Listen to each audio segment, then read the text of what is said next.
കേരളത്തിൽ വരുന്ന ഞായർ തിങ്കൾ ദിവസങ്ങളിൽ ഇടിമിന്നലോടുകൂടിയ മഴയ്ക്ക് സാധ്യത.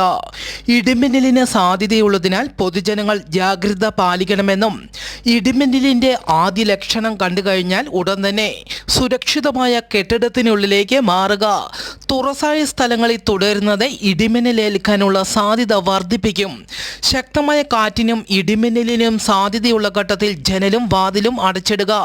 വാതിലിനും ജനലിനും അടുത്ത് നിൽക്കാതിരിക്കുക. ഇടിമിന്നലുള്ളപ്പോൾ കുളിക്കുകയോ ടെലിഫോൺ ഉപയോഗിക്കുകയോ ചെയ്യരുതെന്നും അറിയിച്ചു. അടിമാലിയിൽ ഇരുമ്പുപാലത്തിന് സമീപം KSRTC ബസ് നിയന്ത്രണം വിട്ടുമറിഞ്ഞു. ഉടുമൽപേട്ടയിൽ നിന്നും കോതമംഗലം ഭാഗത്തേക്ക് പോകുകയായിരുന്ന ബസ് നിയന്ത്രണം വിട്ട് പുഴയിലേക്ക് ഇടിച്ചിറങ്ങിയത്.